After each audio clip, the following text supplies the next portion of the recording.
could learn to hit an open receiver. Endless afternoons teaching him how to hit the three-pointer. But how much time have you spent teaching him what not to hit? Teaching boys that all violence against women is wrong is one of the most important things a man can do. Learn how to start the conversation at teachearly.org. Brought to you by Futures Without Violence and the Ad Council. Is that a faucet running? That's not a faucet. That's a river rushing through the forest. Forest rivers provide over 100 million people with clean water to drink. What?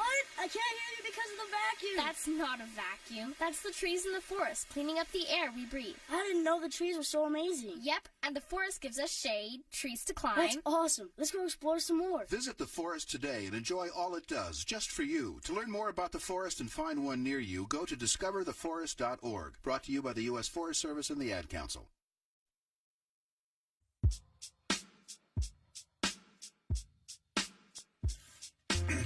And good morning. You're listening to 910 AM, the Superstation. My name is Robert Ficano. We have a boatload of guests here today, and appreciate, first of all, happy St. Patrick's Day to everyone that's out there. You can join us at 313-778-7600. That's 313-778-7600. And this week we have with us Scotty Boman. Scotty, good morning. Good morning. He's a professor at both Wayne County Community College and Macomb Community College. Also, Tom Choske, that the community activist, and Police Commissioner Willie Burton. So, good morning, everyone. Good morning. Okay. So, I guess we're tackling a little bit of roads here this morning to start with. It's a hot topic. I mean, 45 cents a gallon at the gas tank to fix the roads, that's going to hurt a lot of people. But it's money that we definitely need, because those roads are hurting our cars right now. Yes. I hear that Congress is looking at perhaps a 18-cent slap onto the gas tax as well for infrastructure. Mm-hmm. Are people going to rebel at this, or are they? Everybody says there's a need for roads. In fact, I just traveled through Indiana and Chicago, and believe me, Illinois is not any better than Michigan, oddly enough. And this was a toll road, which was even more of a strange situation. We ended up paying like $10 for a toll road eventually, by the time it was all done, and the roads were as choppy as Michigan's were. A Chicago skyline that we drove through to get to the Indiana border. And so, I mean, it seems like it's a national problem as well as here in the state of Michigan. One of the issues that always comes up is the 6% tax on the gallon that is not actually dedicated to roads. Mm-hmm. But, you know, if you take that away from what it's sourcing right now, whether it's education or wherever some of that's going to, that's an $800 million hole that if you dedicated the 6% strictly to roads, which a lot of people say they should do, it's creating a lot of issues as well. And what's really interesting, and it hasn't come up so far in the debate, is this is what they talked about back in 2015, 2014, 2015. Right. Some of us might remember that in 2014, the legislature at the last minute in December passed through a roads funding package that came to us as the voters in 2015, and we had to approve it. And part of that package, really the crux of that package, was taking that 6% and dedicating it solely to the roads, and then the rest of it was, Bob, like you said, how do we fill that $800 million hole? Voters rejected it at that time. They turned that down. Yeah, but that's also because the legislature abrogated their responsibility. If I'm a voter, you know, I'm supposed to say fix the roads. I don't need to know every aspect of local government financing. And the thing is that proposal was voted down 80-20, which is a record. A proposal of that type, an amendment, actually it would be a state constitution amendment, has never been defeated by as large a majority as that one was. So for the governor to turn around and support basically a similar plan on steroids just seems insane to me. Well, then they talk about how this gas tax, it hurts you. It hurts you not just at the pump. It hurts you in everything that you buy, because everything that you buy is tied to gasoline and diesel in some way, right? The truck's got to bring the products from the factory to the store. the service provider's got to put the gas in their car in order to provide you the service, like the haircut, the barber, whatever. So those prices get factored into the entire chain. Now, the governor, what she's doing with her proposal is saying, let's also increase the EITC, the Earned Income Tax Credit, that benefits a lot of us who are making, under, let's say, $50,000. Right, it's a tax credit for if you have children. I think it really enhances the benefit of it. Unfortunately, if you don't have children, you're still paying the 45 cents. I don't know why we subsidize people having more children. It's not like we're, have a population shortage. And if we do, we just need to loosen immigration requirements. Well, we actually do have low birth rates. There's then a we study can let that in more just- immigrants. They're piling up at the walls. The imaginary wall. But overall, you have people that have kids, and everybody knows what a struggle it is many times to make ends meet. And so it's always been a fairly aggressive tax policy to try to help people, especially if they have kids, in terms both on the federal level and on the state level in order to do it. For those that live in poverty, how are they going to be able to, afford to gas up when they got to, commute, to and from work or, or even drop their children off at school. I think this proposal is something that's going to, 15%, 45% over 2 years or something of that nature? Yeah, 18 months. Yeah, 18 months. It's a very limited schedule. How quickly it's going to accelerate. Aggressive. We gotta be able to be more realistic too and think, outside the box of how we're going to, fix the roads. But I think proposing a 45% tax on people that's gassing up, I think that is preposterous. But but the roads do got to get fixed, and that's the problem. Nobody's come up with a solution to say, okay, so now how do we fix it? It seems like it's a new problem for something that wasn't a problem before. We've not had a tax reduction. We've only had these increases, and the increases apparently haven't kept up. Yeah, but Scotty, that's because we just ignored the roads. That's why it wasn't an issue before. We ignored the roads before.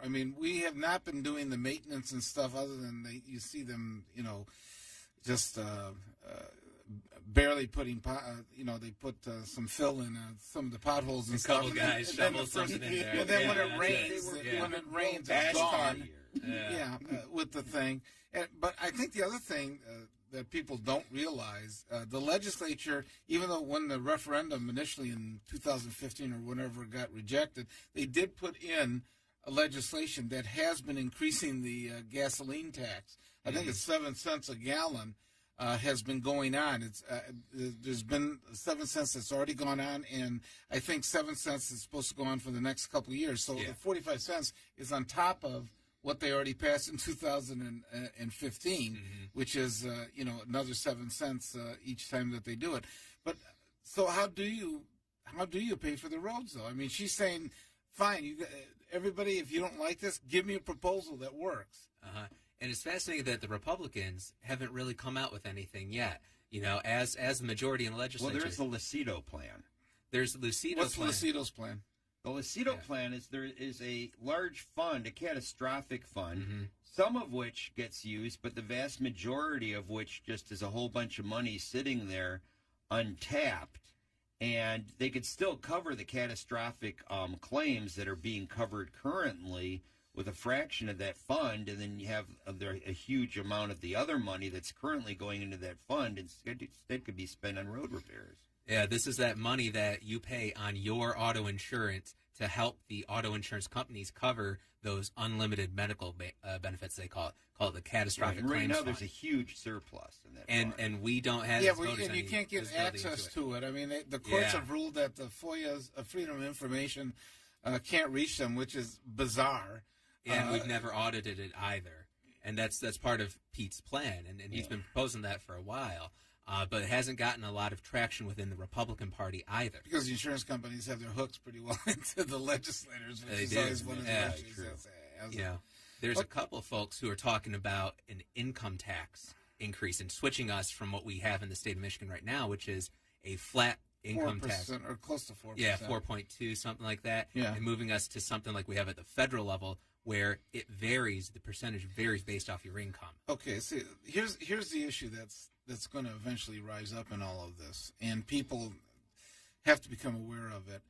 There have been separate types of taxes that have been layered on to a lot of people in the past 2 or 3 years. Mm-hmm. By that I mean, if you live in the city of Detroit, you automatically have what do you pay for a resident?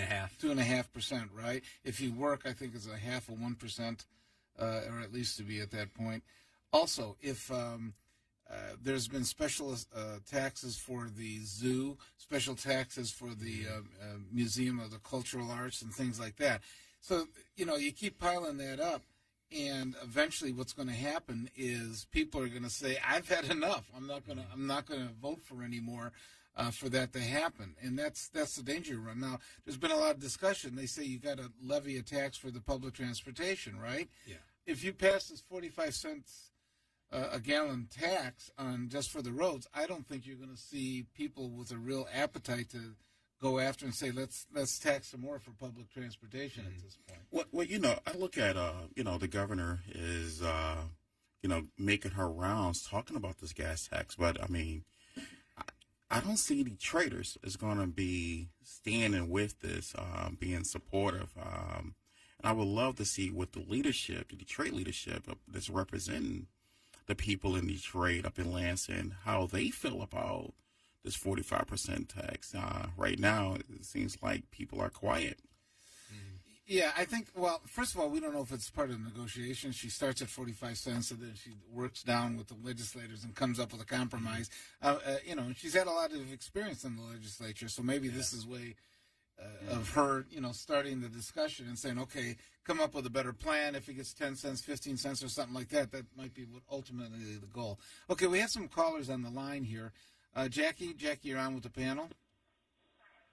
Good morning. I'm enjoying your program. Well, thank you, Jackie. I would like to suggest a road lottery, a 50-50 lottery, where 50% goes to the winner and 50% goes to the roads.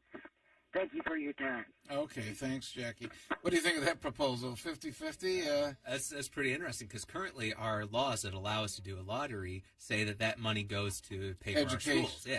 Yeah, so you'd have to create something separate like that, but, I mean, that's an idea. Yeah, it's one, but the problem is, as soon as you create it for education, they pass a budget. Let's say it's $10 million every year. So now let's say you create a $2 million that's generated by the lottery. What they do is they drop the education budget in the legislature to $8 million, so that it still stays $10 million, but you've picked it up from a different source, and they spend the money a different way. Well, I like her suggestion simply because it's voluntary, that you wouldn't be forced to gamble into this, but those who want to gamble it can, type thing. So I mean, in general, lotteries. I mean, while some people might say it's a tax on people who failed math, but at least it's a chosen tax. And the problem, here's the problem you're going to have with this. How many gaming situations are you going to allow the state to run, and you got the casinos saying, wait a minute, why are you letting this happen? That's our business. Are you taking the business? Now is government competing with us? Well, remember that there's also legislation, and it does have some of the support of the casinos to allow for online gambling in the state of Michigan. So there's a couple other states that have done it, and this is something where maybe it's that money from online gambling goes into it. I think also what they're looking at is not only online, but sports betting. But, I'm not sure what's going on with that, because the Justice Department has always interpreted that it was a certain way allowed to, and then suddenly under the Trump administration, one of the casino magnates, being Edelson, who gives a lot of money to the Republican Party, suddenly there's a different interpretation whether they'll be able to have straight or cross boundaries sports betting. The Justice Department has always said, yes, you could do it, and then the Supreme Court came out and said, yes, you can do it. Now they seem to have a different interpretation of it, which might be protecting the people in Las Vegas a little bit. We got Borgia Foster that's on the line. I'd like for him to join the panel for a second. He was a former congressional candidate. I'd like to hear your opinions on this 45% gas tax, Borgia Foster. Welcome to the panel. Well, good morning, everybody. Good morning. Former County Executive Ficano, Mr. Boman, Mr. Burton. Good morning. Morning. So, you don't have to necessarily go to that little school up in Ann Arbor to be able to figure this out. Bert, the question is, how do you get in? It looks like there's a lot of different ways you get into this school. Well, listen, here's an idea that we can. Hello? Oh, we just lost you. We have to call back. You just got cut off. Anyway, next up, we have Michael. Michael, you're on with the panel. Thank you, former executive of Ficano. Appreciate it. The other members of the Sure. there. We have a funding crisis in Michigan. It's a funding crisis. Let me set it up for you. When you have only, for the past 5 years, general fund dollars, a lot of money that discretionary legislature, it's flat about $10 billion. About 20% of that those dollars are going to corrections. Yeah, corrections is a big issue. It's one of the biggest eaters of the budget, as they say. Yeah, and you look at Headley and also how it actually capped down growth in the general fund dollars. Then the issue also regarding the fact that we have about $500 million going to tax credits obligations that have been passed by previous administrations. So we have a funding crisis. And so we definitely need some additional revenue. I would definitely say that, a bargain could be 45-cent tax increase or somewhat part of that, but coupled with, in order to entice Detroiters, and also I think the entire state of Michigan, is to get some major reforms on insurance, auto insurance. And that will help provide some additional dollars for people to be able to shoulder the tax increase, in my viewpoint. That would be a good way of looking at this.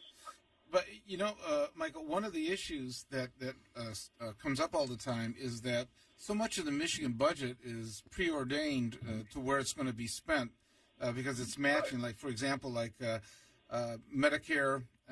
or Medicaid, I'm sorry. There's a certain amount of matching and everything else. It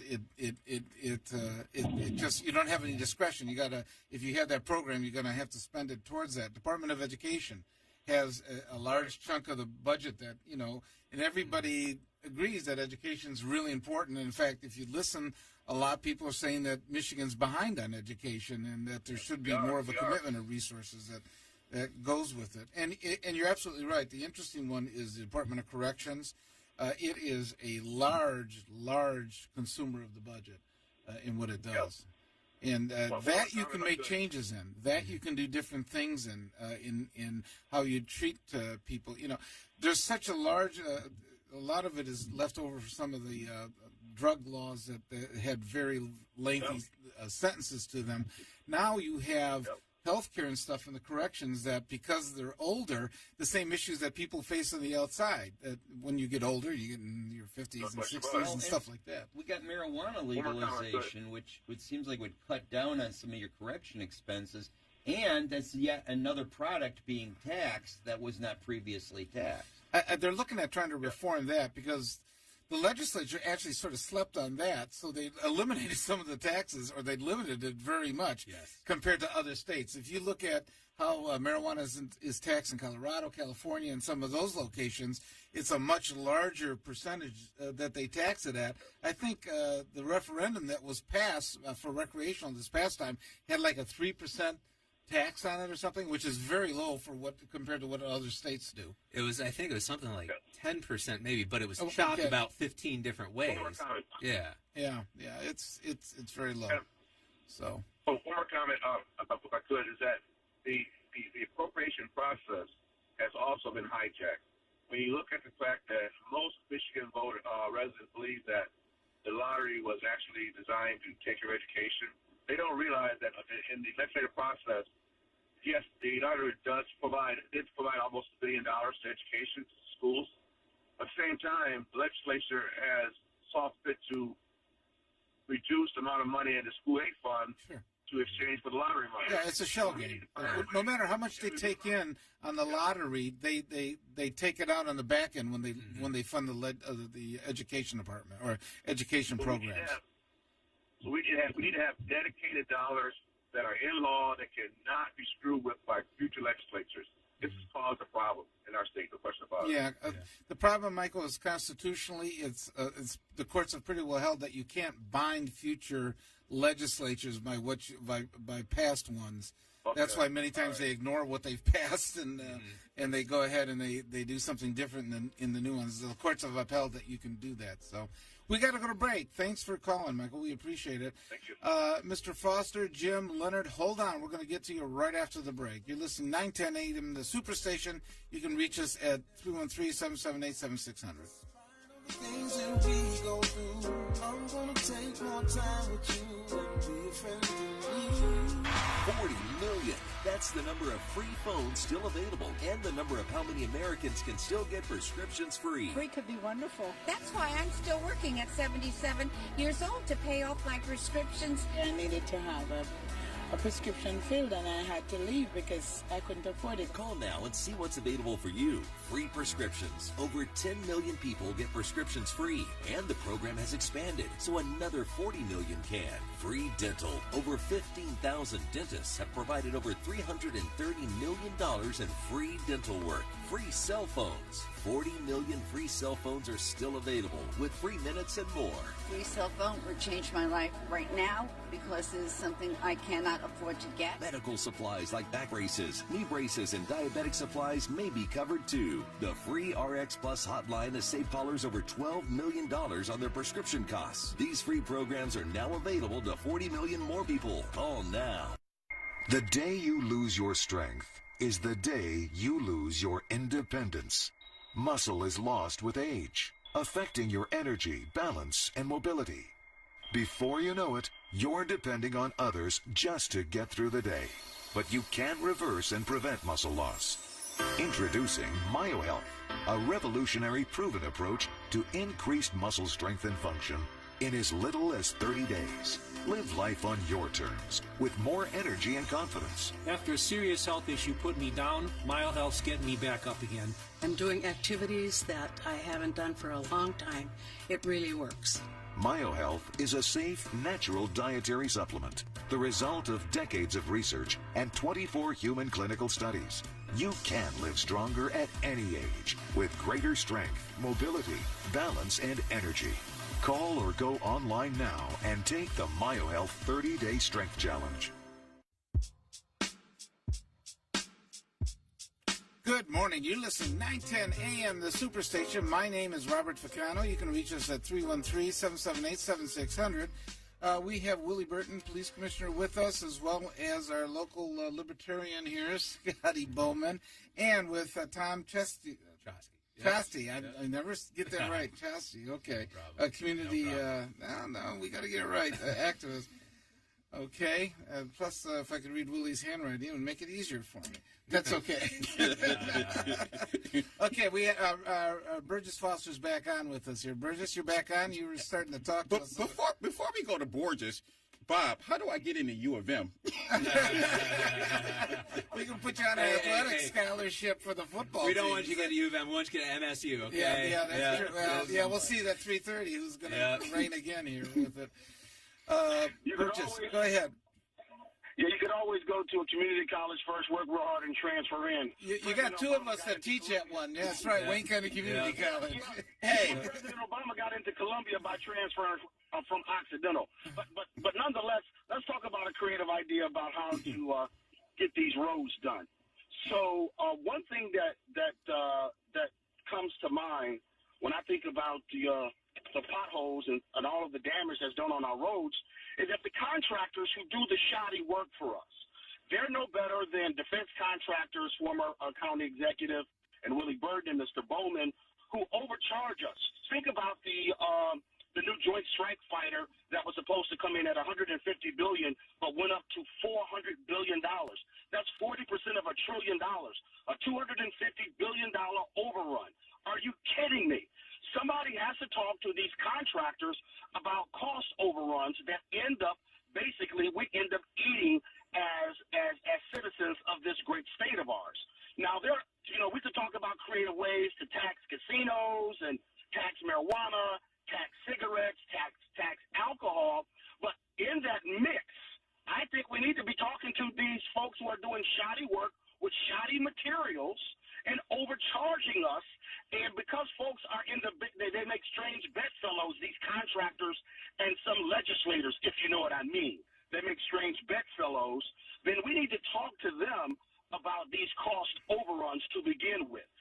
There's so much that needs to be done in addition to fixing the roads, like, cleaning up the highways. There's carrying of dead animals laying on the road. There's bumpers, tires, refrigerators I saw, Robert Ficano, on the side of the road.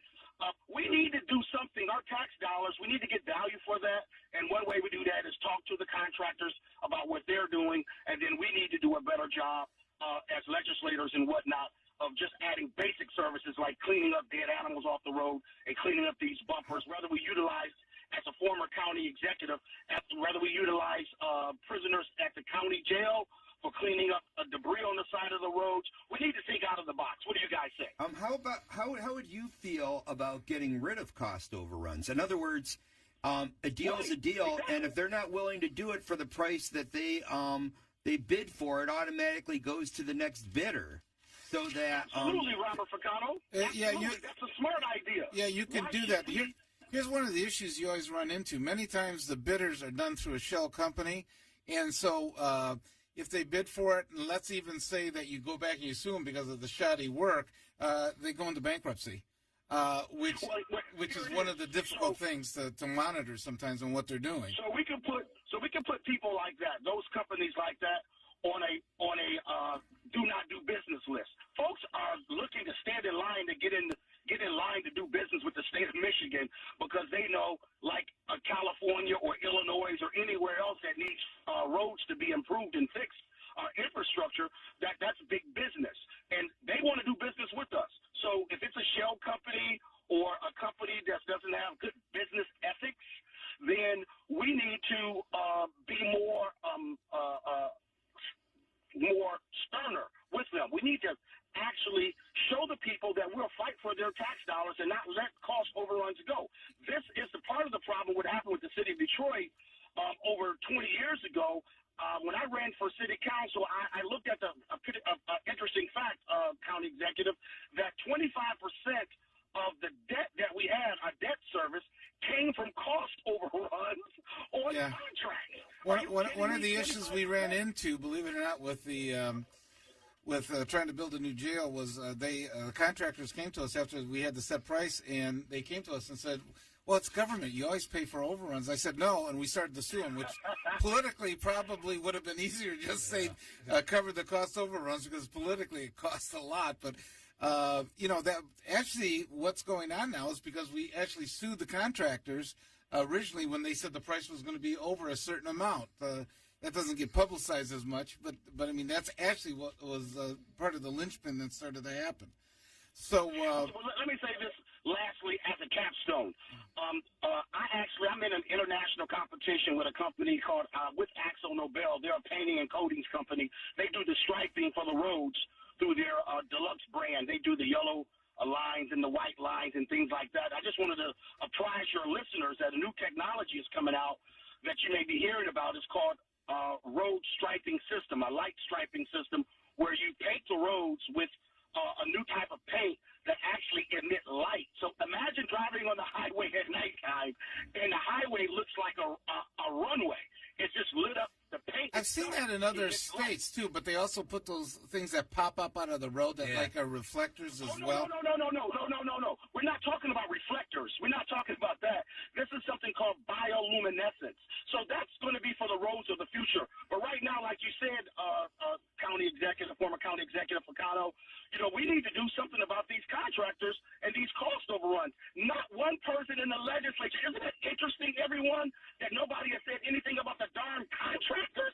They're talking about the taxpayers. What about the contractors who are overcharging the people? This is Burgess Foster. Okay, thanks, Burgess. We appreciate it very, very much. So we have a number of callers that are lining up on this to talk about it. We have a former State Senator Coleman Young. Before we get to him, though, Leonard, you've been holding on about a long time. Let's get to Leonard, then we're going to get to former Senator Coleman Young. Oh, yeah, I had many dealings with Mr. Young and with the original Mr. Burton. You were talking about taxes. They are going up on the cost for bus riding. They're going up on the cost for electricity. What did they say, 19 or 45%? They're going up on a lot of things. And you're right. Being an ex-corrections officer, closing down Detroit House of Correction, I know that there's a whole lot of money being stolen and misspent and the rest of it in the correctional system. But that's about all I got to say, except will it be a hot summer? They keep playing around and say let them eat cakes and they have yeah, there's not going to be any cake to eat anyway at the rate we're going. Leonard, thanks for calling in. Appreciate it. Have a great Sunday. Okay, Senator Coleman Young, good morning. How you doing? Hey, I'm doing great. How you doing, Executive Ficano? Good. Now, I know you've probably had some experience fighting in that legislature when we talk about roads and allocations and everything else and the way it's spent. So why don't you give us some insight on what you're thinking about the subject of 45 cents gas tax and things like that? Well, listen, I think that the issue that they have is the fact that inflation has really taken a lot of money out of the gas tax right now. The fact that you have better fuel-efficient cars, so cars that don't need to fill up as many times, the fact that you have a system that is paid for per gallon in terms of when you go and you buy gasoline, I can totally understand why they need to raise money. And also the fact that the way in which we have provided for money recently is that we've diverted from other funds in order to put more money in the road fund. And also the fact that we need to change or definitely have reform of Public Act 51 in terms of how we fund our roads, as well as really look. You know what, Coleman, I wrote an article on that just appeared in the Detroit News about the Act 51, which was, now it's over 60 years old. And the way the resources are actually allocated, I mean, it sounds fair on its face, 39% to counties, 39% to the state, and then 21% to the local villages and cities. The problem is that the upper part of the state of Michigan, their roads don't get pounded as much as ours. I mean, go by the Ambassador Bridge and you see the trucks that come off, but it's evenly sort of distributed. And the outstate gets as much as proportionately as we do downstate, and yet our roads are the ones that are pounded a lot harder. The formula really doesn't work. It's not a fairness. It's based off of miles, not lanes. So we got a 6-lane wide or 12-lane wide highway. We get the same amount over 1 mile as they do 1 mile up in the Upper Peninsula. Yeah, and their roads don't get pounded as hard as ours. I mean, just the truck traffic and things like that is not the same. Up there. Yeah, they have much traffic up there as well. But I also think that's an interesting question about truck weight as well. And that's that's a little bit more of a conversational, a little more of a controversial conversation. That was something that I felt a lot of hesitation to. Coleman, I understand that the governor's come out and she said she's willing to look at the weights and changing it for the trucks that go through the state of Michigan. Yeah, and I think that's something that needs to be happening. I think that's something that needs to happen. I think that the governor right now has looked at the finances, looked at the issues that we have on the road, looked at the fact that we have I think there should be over $2 billion in order to make sure that she gets the money necessary to fix the road. And I think this is the only option that she has. And this is something that I was trying to tell people when I was up there in Lansing. And I actually did not vote for the plan that they had to put it to the ballot because I didn't think, one of the reasons, because I didn't think it was far enough. We had to spend we spent a real late night that night staying up there.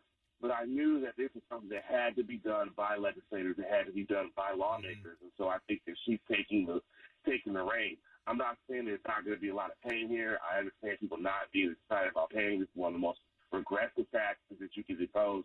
But this is something that's necessary. You can't have people driving late at night and have a tire blown out in the pothole. I mean, I don't know. I mean, there's only so many potholes. Yeah, I had one last December at a blowout. My car was driving at 6:30 in the morning, and it was dark, and sure enough, you had a huge enough pothole in the middle of the darkness, and I'm sitting there trying to figure out what's going on. And if you count vehicle operation costs, if you count, traffic congestion and all the costs together, according to Trip report, a transportation firm out in D.C., it costs Michigan about $14 billion right now in terms of overall cost. Of these 14,000 per person. Yeah. I mean, I think in Detroit it's over $2,000. Okay. Vehicle operation law, I think it's like over 800, so 824 if I'm not mistaken. So dollars per person. So there's a lot of costs that you're getting right now that you're having to pay on a normal day basis if you don't fix the roads. And I think that's really what she's trying to get to the heart of. So yes, I understand what she's coming from. I think it's the best plan. Senator, by the way, I used to be one of your constituents. I'm trying to figure out how where this ends, because it seems to me what we have is a case where every time something is not in repair, and whether it be roads or education not doing well, there's a tax increase. And then eventually it turns out there's not enough money. And then there's another tax increase. And it just seems to me that if the money was there at one point and there was enough, and then somehow there isn't later, and then there's another tax increase, they've been ignoring it seems like forever. it only ends when all your money is going to taxes, and then what do you do? Yeah, but it's been ignored forever. That probably, I know you said that they were taking care of it. They've been ignoring it for really a couple decades, if not longer. The whole road issue. But that's a good point, though. I don't want to take away from what he's saying. But because that's a really good point. I would just say I think that's why the indexing of this to inflation is so very important, so that you can have buying power that keeps up with the economic spending of the times now. So you don't have to do this. That's what other states have done. So I think that's something that's very important. But I also think what you're talking about is much more of a broader situation in transportation, which those dollars are more specific towards providing the service of transportation and set aside specifically for roads. Okay. Coleman, could you hold on a few minutes? We got a number of callers that like to chime in. If you could hold on for a couple more minutes, we'd appreciate it. Sure. Okay, Tracy, you're on with the panel here. Tracy? Yes. Good morning. Good morning. Thank you for taking my call. Sure. It was interesting that you mentioned that Pete Lucido's plan about the catastrophic fund. I've been talking about that as a way to fund education and later roads for a very long time, and I'm not even sure that fund is in an interest-bearing account because, as one of your guests indicated, we cannot FOIA that information to find out what's happening with that $18 billion fund. One of my suggestions is a forensic audit of this fund's since the last tax hike, to find out how the money is being spent. And to piggyback on Mr. Foster's idea about the contractors, usually the person who wins the bid has the lowest bid. And sometimes that asphalt is a lower grade.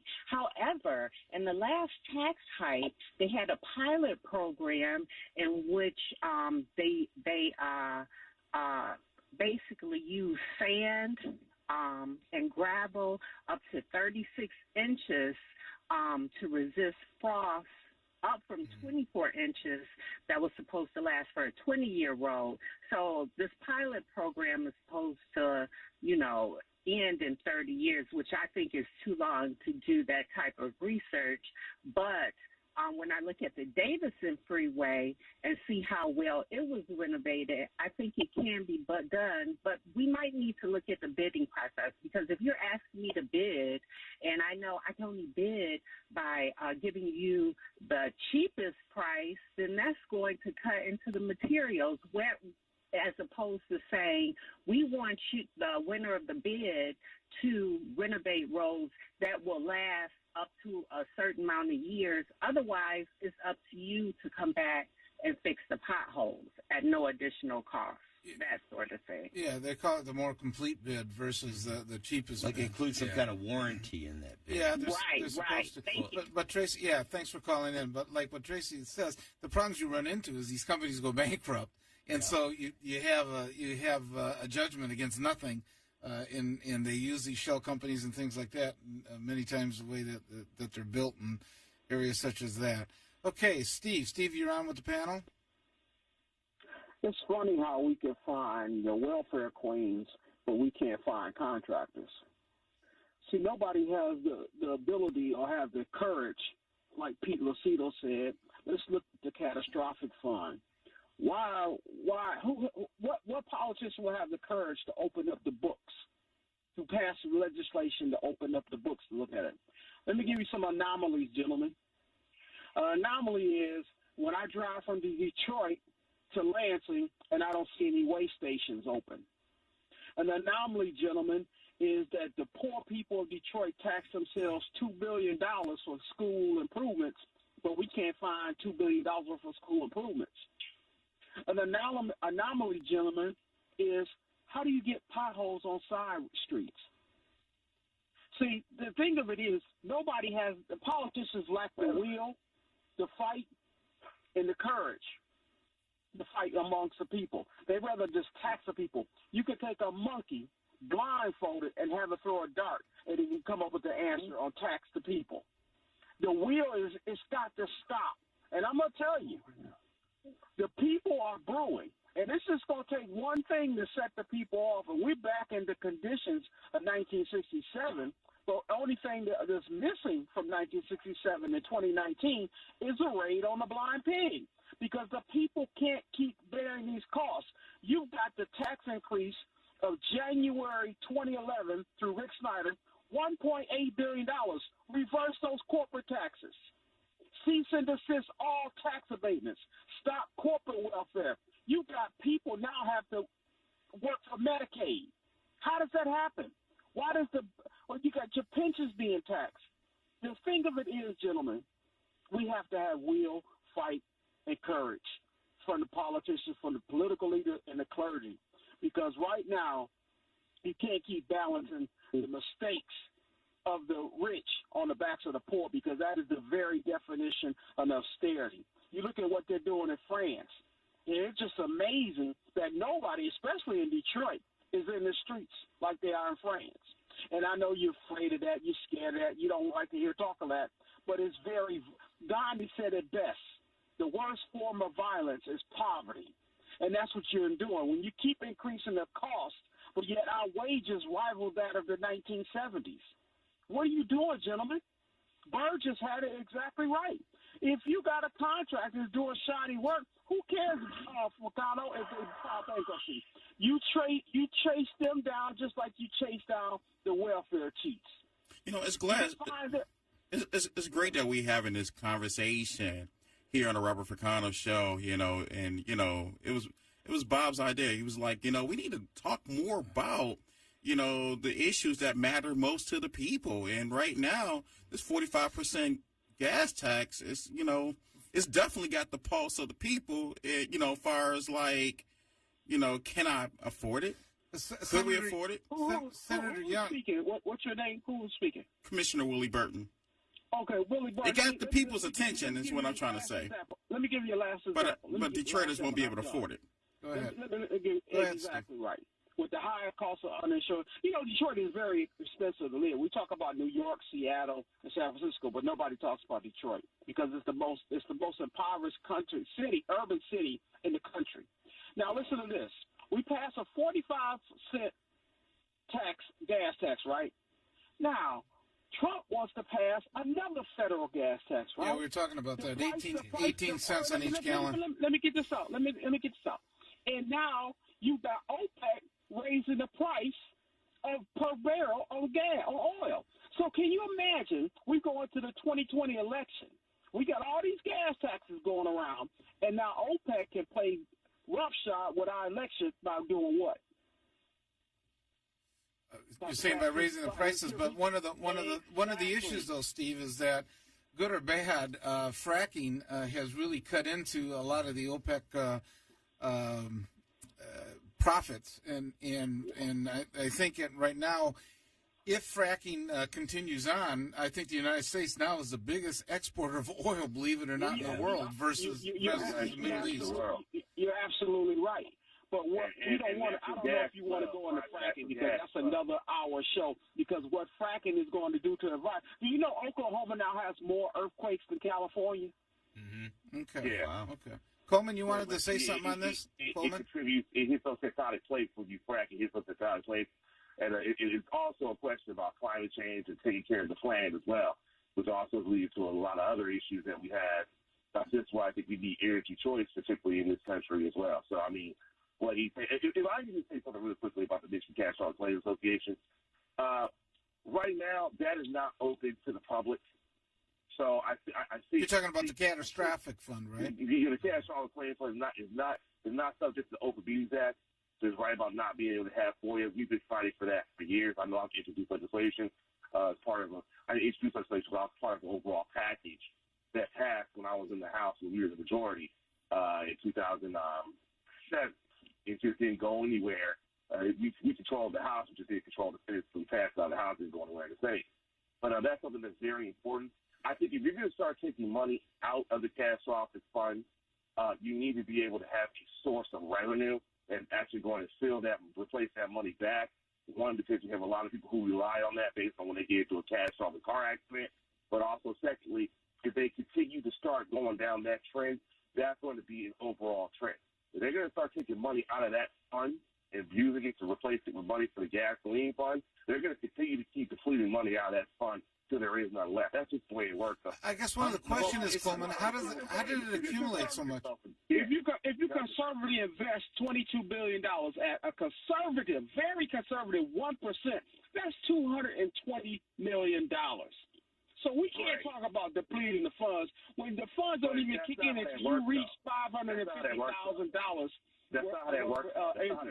All right, wait, Steve, let him explain. Money going into the fund right now? That's $220 million. And that's assuming that those numbers are correct. Because again, it's not open to the Open Meetings Act. Why not? Even if you were to do that, that's a good point. Yeah. Because they believe that that's something that they don't have. Listen, you are all required because they're beholden to the insurance companies. That's why. Yeah, the insurance companies don't. Exactly. He's exactly right about that. The insurance companies don't like. I'm not saying that you can or cannot have a debate. I'm just saying that's not how it works in Lansing. Once you start taking money out of there, it's $220 million this time. It's going to be $400 next time. It'll be $600 a year after that. It'll be $800 a year after that. And Bob, let me ask you this: we got to make sure.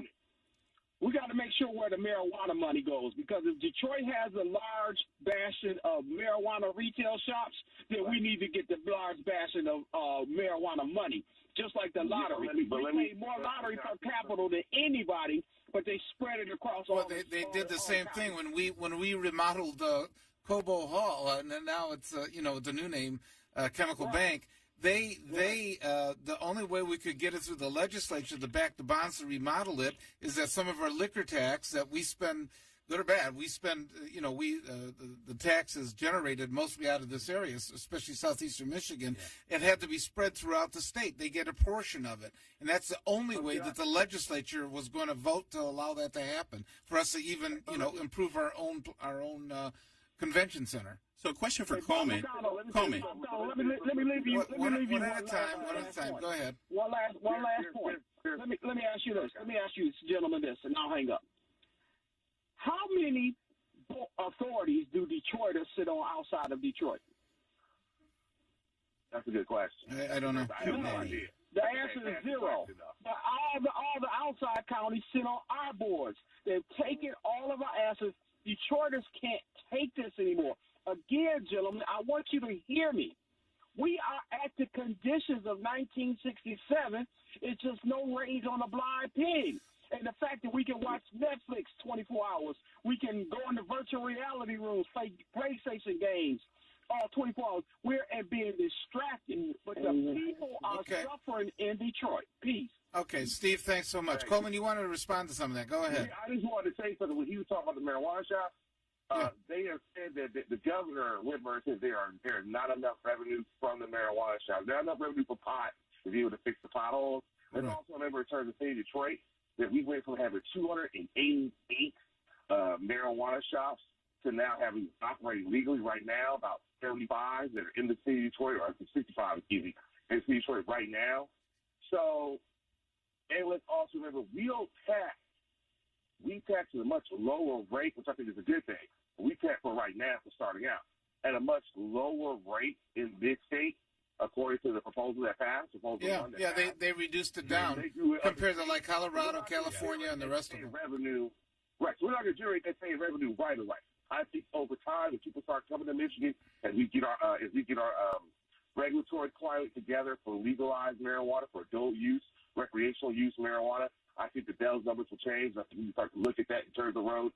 And the way that that's set up right now, money actually does go to the roads right now from that proposal. I think about 35%, if I'm not mistaken.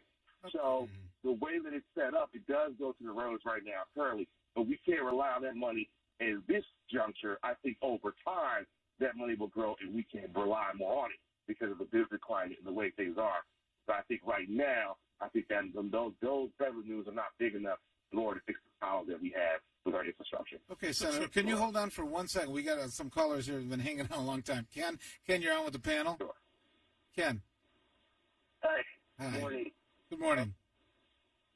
The state's been in charge, and the federal government in charge of roads for how many years now? And they've been getting money. Especially since Eisenhower. Pardon me? Especially since Eisenhower. He developed a freeway system. Go ahead. Go ahead. Okay, so we have people that are in charge of the roads.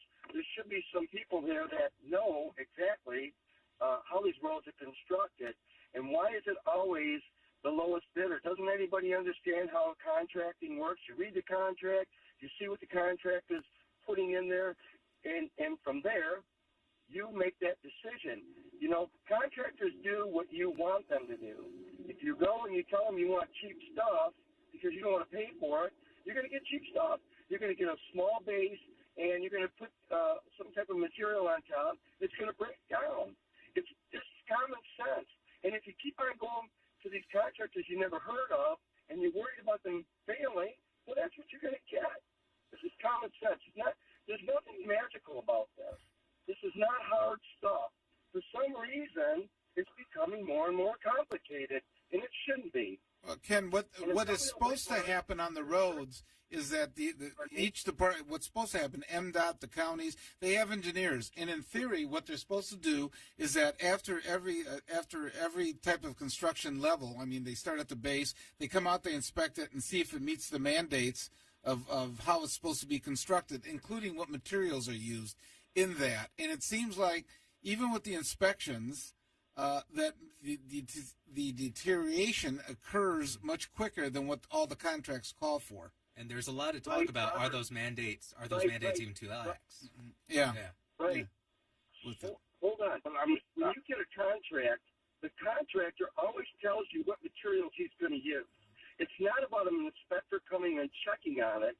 It's always the state and the county and the locality, whatever. It's always the lowest bidder. I had firsthand with the Oakland County and the MDOT, and they were doing a road construction in front of my business. And I asked them, you have to remove all that material. You cannot just put a cap on top of that. Well, we're going to break up the concrete. We're going to put a cap on it. I said, that's not going to work. 6 to 7 years, they're going to have to revisit this. You know what the MDOT guy told me? He said, well, unfortunately, we can't do everything right. We just have to do what we have to do right now. So this is the issue that we're dealing with today. It's apparent. We all know what's happening. And I don't understand what the problem is. It should be fixed. It should be done right. We expect it to be done right. There's no excuses. I don't want to hear about legislating and all this other stuff. Just fix it. We've been paying money for years on this stuff. And your callers are right. The caller before me, he was right on target. Everybody's getting kind of tired of it. We're burned out on it. And I know a lot of this money is they want to take it to the schools, too. Consolidate the school district. There's so many answers, easy answers. I don't know why it's got to be so complicated. Well, they need to build into the contract the durability of the roads. And if you're going to get the same thing for a higher price, I don't see a point why you would want to accept a higher bid. I think the point is you need to set the standard high enough that they don't have any shortcuts. I know a lot of warranties. Yeah, warranties have been coming in, and I know the state of Michigan has gone back and sued contractors. They've come back and they've had to redo the roads. I know that there's instances that happen. It's just because they're using different material doesn't necessarily mean it's less or the performance is less, because they are experimenting with rubber, are also affiliated with hempcrete and high performance concrete as well. Ken, go ahead. Well, hold on, I don't want to interrupt you, but real quick. I help guys in contracting. We do big pavers and stuff. Where we have a driveway, we put over 10, 12 inches of material down before we even put the brick down because the weight of the car is going on. I'm telling you guys, they're lying to you. Somebody's lying. Somebody's not doing their job, their due diligence. You build roads, you can build them as strong as you want them. Okay. Ken, we appreciate it. We have some other callers we got to get to. We appreciate it. Have a great Sunday. Okay, before we go to break, James, you're on with the panel here. James? Hey, I'll be real quick. First of all, Steve, get a blog, do something, run for mayor. I'll vote for you. Steve, at the same time, puts solutions together, and he make people think he's a conscious brother, man. I love him for it. Second, Young, you know who I am because of we be winning, baby. We can always be winning.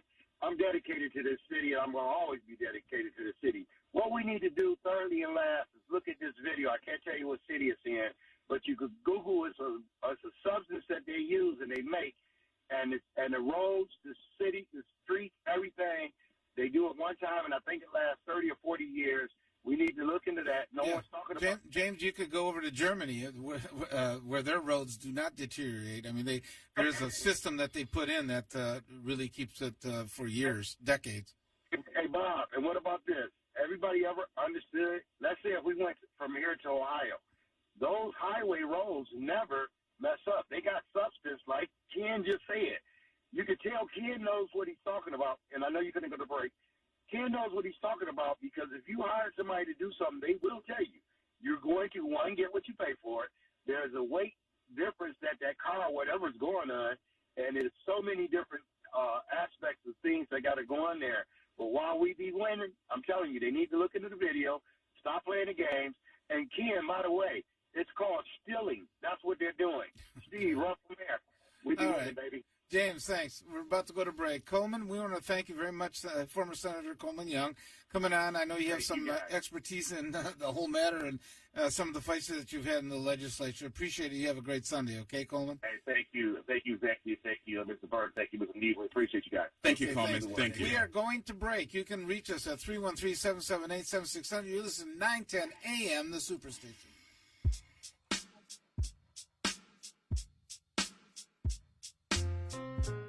The 910 AM app has been integrated with Alexa and is now live in the App Store. To use 910 AM on your Alexa device, you can say Alexa commands in two ways. If your Fire TV device has a microphone button, you can hold down the microphone button to say the commands. If you've linked your Echo or Echo Dot to your Fire TV, you can use the trigger word Alexa without pushing your microphone buttons to say commands. Start listening to 910 AM Superstation now from the comfort of your home. Stay up to date with current events and breaking news on our Facebook page. Search and like 910 AM Superstation on Facebook, and you'll see everything new, everything exciting, and all things Detroit. 910 AM Superstation News on Facebook Live right now. We got the topics, the guests, the opinions, and the facts. This weekend. What? Right here. 910 AM Superstation. It's the best day party in town on 910 AM Superstation with Chuck Bennett. Weekdays from 5 to 7 p.m. Hey, y'all need to hush. We're doing commercial for the two of these. Shut up, Brown. Okay, I'm gonna shut up. Hey, hello, this is Medea, and I want to invite all of y'all out to see my brand new play, Medea Fairwear Cherries, coming to your city. They might not know who you are talking like that. That's my proper voice, man. Damn. She can talk like that. I can talk like they know what I'm being proper. Talk to him, baby. Tyler Perry's Medea's Farewell Tour at the Fox Theater, April 18th through the 21st. Tickets at the box office, Ticketmaster, online at livenation.com. I'll see y'all at the show. The 910 AM radio app is now available on iTunes, Google Play, and the Amazon App Store. And guess what? It's free. Listen to all of your radio favorites on the go. It's quick, it's easy, and it's brand new just for you. The new 910 AM radio app. Download it today. Listen up, America. Are you or a loved one suffering with an addiction to alcohol, opiates, prescription painkillers, or other drugs? There is hope. Medication-assisted treatment is proven most effective for opiate addiction recovery. Utilizing medications such as methadone, Suboxone, and Subutex, combined with inpatient treatment, you can achieve lasting recovery. Most insurance is accepted, so call us now. Please call 800-625-5860. So, you've decided to go to college. That's cool. So, pop quiz. Which is a better way to earn your degree? Commute to college and fill your gas tank, get stuck in traffic, drive in bad weather, try to find a parking space, walk a half mile to class, or learn online at Independence University. You don't go to college. College goes to you. That's independence. That's Independence University. And all your supplies, including a brand new laptop and tablet, are included with tuition. Independence U for an independent you. Call 1-800-556-7791. Do you owe more than $10,000 to the IRS? If so, you may qualify for the IRS's Fresh Start program. The Fresh Start program is one of the biggest tax breaks the IRS has offered. Call Tax Group Center at 800-685-6150 to see if you qualify for the IRS's Fresh Start program. Their team of tax experts and attorneys will get you the best tax settlement possible. Call 800-685-6150 now to learn if you qualify for the IRS's Fresh Start program. Call Tax Group Center at 800-685-6150. 800-685-6150. Are you drowning in debt? Struggling just to make minimum payments? It's not your fault. Serious debt can happen to anyone, but there is hope. Our debt-free program has helped thousands of good people, just like you, eliminate their credit card debt. Call us today, and we will dramatically reduce your credit card debt down to just a fraction of what you owe. The call is free. The consultation is free. Take control of your credit debt. Take control of your life again. Call now to see how our debt-free program can work for you. Call 800-872-5230. If you or a loved one underwent hernia surgery between 2010 and 2016 and then suffered serious complications, call right now. You may be entitled to financial compensation. Complications associated with physomesh include chronic pain, infection, adhesions, mesh migration, reopening of the hernia, and other serious injuries. Call right now. Call 1-800-799-2091. Again, that's 1-800-799-2091. We're the hottest station in town. Whatever you need, it's right here on 910 AM Superstation. The most powerful voices in the urban community. You must have thrown 1,000 pitches teaching him to hit a home run. Spent countless Saturdays running routes so he could learn to hit an open receiver. Endless afternoons teaching him how to hit the three-pointer. But how much time have you spent teaching him what not to hit? Teaching boys that all violence against women is wrong is one of the most important things a man can do. Learn how to start the conversation at teachearly.org. Brought to you by Futures Without Violence and the Ad Council. 3, 2, 1. You're listening to 910 AM Superstation. You're listening to 910 AM Superstation. The best in the city. WFDF Farmington Hills, Detroit. 910 AM Superstation, a division of Adele Media. When I grow up, I want to be a new pair of blue jeans. When I grow up, I want to be a kid's first computer. When I grow up, I want to be a glass countertop in a new home. When I grow up, I want to be a kid's best birthday present. When I grow up, I want to be a football stadium. When I grow up, I want to be a warm place on a cold day. When I grow up, I want to be a fancy backsplash. I want to be a bike that races around the country. When I grow up, I want to be a bench on a forest trail. I want to be a rocking chair on a sunny porch. I want to be a skyscraper. I want to be a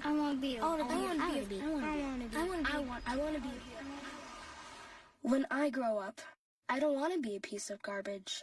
And if you recycle me, I won't be. Give your garbage another life. Recycle. Learn how at iwanttoberecycled.org. A public service advertisement brought to you by Keep America Beautiful and the Ad Council. Okay, so Sarah, I'm dropping you off at Emily's? Yep. And Josh, you're going to? Soccer, Dad. Soccer practice. Right. Oh, by the way, I just wanted to let you know when I pick you both up, I'll be wearing my short shorts. What? No! Yep, and my dorky dad hat, and I'm going to do my dad dance for all your friends. They'll love it. Seriously? Why? Because I like my short shorts. Of course, I could be talked out of it if you guys would just buckle up your seatbelts without giving me a hard time. It's important to get your kids to buckle up for safety, no matter what it takes. And sometimes, all it takes is your parental powers of persuasion. Okay, we're buckling up. See, all buckled. Good choice. I'll just have to do my dad dance at dinner time. What? No! Do what you have to make sure your kids are wearing their seatbelts, even on short drives. Never give up until they buckle up. A message from the National Highway Traffic Safety Administration and the Ad Council. Visit safercar.gov/kidsbuckleup for more information. You're struggling with your mortgage. You think about it. You don't do anything but think about it. What are we going to do if we lose the house? Where are we going to go? At work. I can't let anybody find out. I'm so embarrassed. At dinner. How can I tell the kids? It's going to wreck their lives. And at 3 o'clock in the morning. I don't know what to do. I don't know how to get through this. What's going to happen to us? It's time to stop thinking. It's time to start dialing. Call 1-888-995-HOPE for a free government program that offers expert one-on-one advice about your mortgage options. I'm all alone. No, you're not. We've helped over 1 million homeowners, and we want to help you. And now there are more ways to help. Call 1-888-995-HOPE or visit makinghomeaffordable.gov. Brought to you by the U.S. Treasury, HUD, and the Ad Council.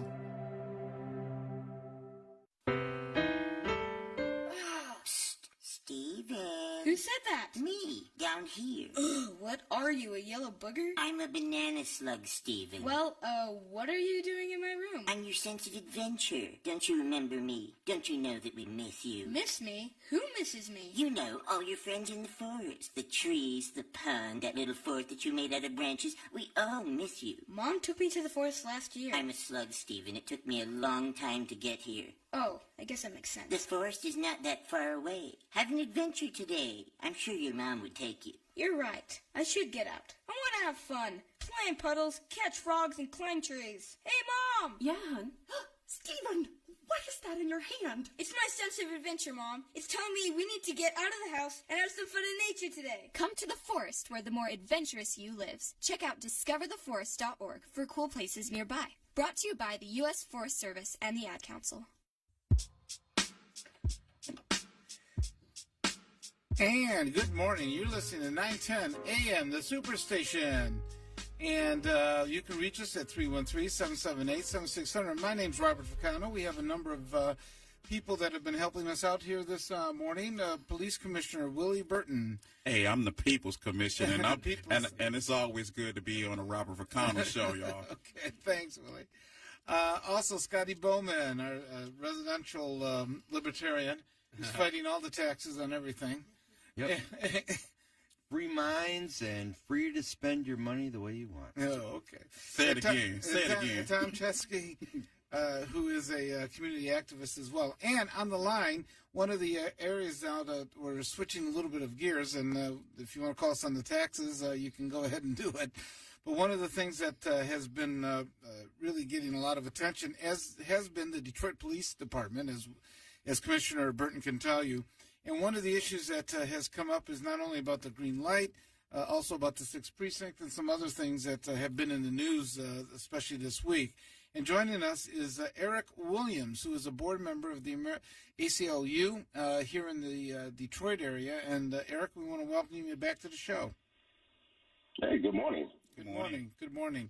I know that you wrote, I believe it was an op-ed piece about, I can't remember if it was in Free Press or News, that green light, and there was a concern about whether the green light was going too far in terms of people's violation of civil rights. You want to expand on it or tell us a little bit of what your thinking was?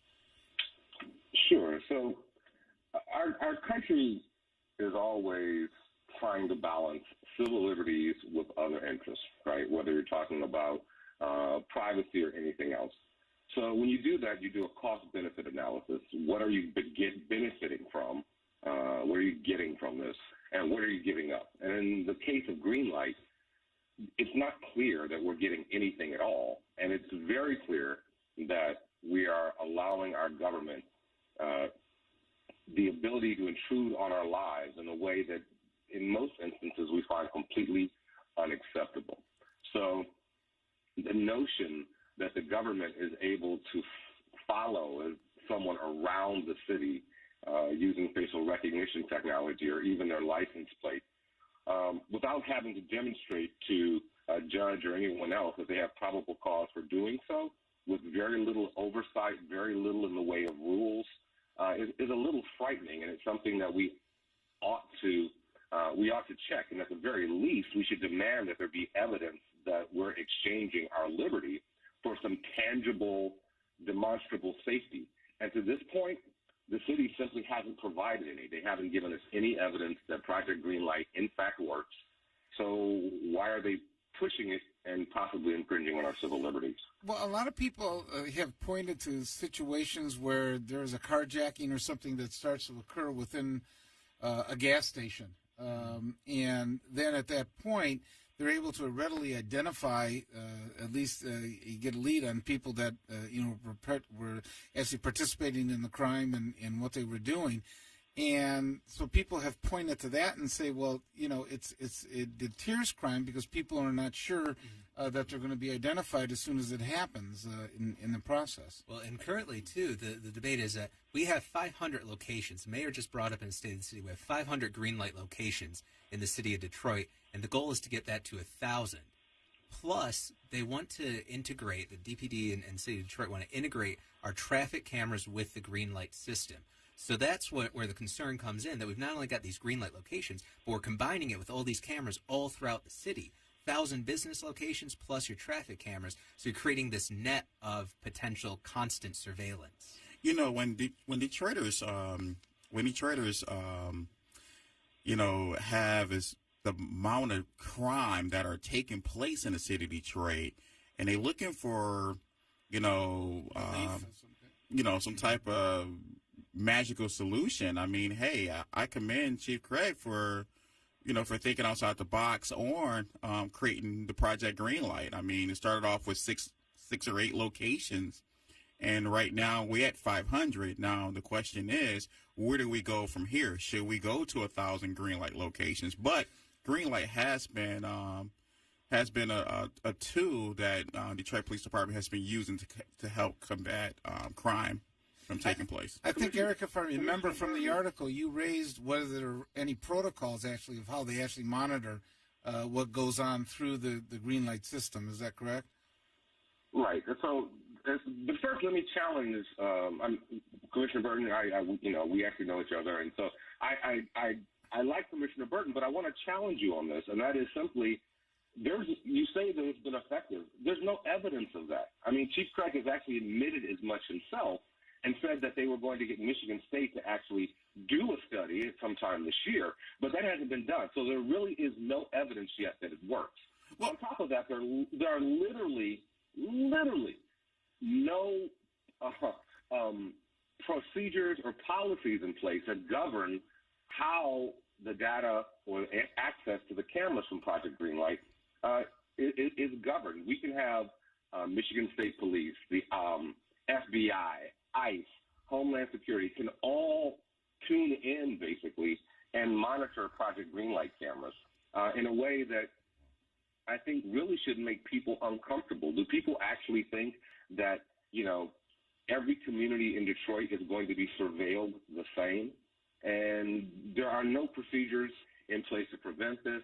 Michigan, we already have tons of instances where the regular data, everything from credit card, from driver's license information to arrest history, has already been misused. There was an incident where a Michigan State police officer actually admitted that he'd been selling private information to individuals for over a decade. So we already have documented proof that police officers, like everyone else, will abuse this access, but we don't have anything in place, no rules in place and no oversight, and I think that's real problematic. Eric, hasn't that, but the problem, one of the problems is, hasn't that horse already sort of left the barn? I mean, in terms of, if you go into any other downtown district, including the ones in Detroit, there are so many cameras around that they literally follow any action that you've done, and these are private individuals or private companies. I mean, downtown, I think it's pretty well known that Quicken Loans and the rest of them have all these cameras. You ever been in their I guess their war room or whatever, camera room, a security cube or whatever it is. I mean, these cameras follow everybody all over the place. So I mean, this privacy has already seemed to have gone, out the window at this point, because there are all sorts of cameras that are following everybody in the whole Detroit metropolitan area. I want There's a big difference between a government taking action and a private entity taking action. Let's never forget that. We have specific restrictions on this government. That's what this country was created about, and we're losing that. And that is ultimately the most important thing. It is. But here's a part of the argument. Look at Facebook. It is a completely private company, and they're taking private information, and there's no regulation of it. I mean, let's face it, it can't be free. So they're taking the information, they're selling it to, I'm presuming, companies and stuff like that are using it. I mean, all that privacy is sort of already gone out the window. I think that fundamental difference is anything that's private, including things like Facebook, are optional. Now, people may feel a personal need, but they're not compelled by law or by force to do it, whereas to some degree, all government has a mandated participation in it. That by law, in some manner, one is either compelled to act in a certain manner or at least financially support it in a certain manner. I mean, I am sympathetic. I know what Eric is talking about in terms of the government has a different standard than private entities and things like that. But it seems like there is so much that has dashed the privacy concerns of people that they sort of become numb to it, and they're saying, "I'm giving up my privacy if it's going to help me with my safety. I'm gonna say that's okay." That's what seems to have been what the exchange has been here. Bob, I was just on the phone. There's no safety, Bob. Bob, I was just on the phone with a senior a few days ago, and maybe I may be able to get her on the show before we cut out. But she said that at 75 years of age, driving around the city of Detroit in her truck, she says that I thank God for green light because, not long ago she was on I want to say on a walker, and now she's she's getting around, but occasionally she may have to pull out her cane or something. And she says that she thank God for green light. But then again, on the flip side, you got those in the community want to know. I don't think anybody. I think everybody has said that there should be protocols recognized. And what are you doing with the information? If you're using it, are you saying that they track you from? You haven't committed any crime or anything, any kind of probable cause situation to trigger you being followed from one location to another. You're saying that the system follows you once they track in on you? Is that I'm confused on that, Eric. Okay, so this is the thing you have to remember. The first thing is, unless the government has a reason to follow you or monitor your activities, as a general rule, we expect that the government not monitor our activities. The way Project Greenlight works, and let's get a couple things. I want to make this clear. Project Greenlight consists not only of cameras, but there's also additional visits from the police officers, and there's additional prioritization of 911 calls. Those things, in and of themselves, can have an impact on crime. There's no evidence whatsoever that the surveillance itself impacts crime, right?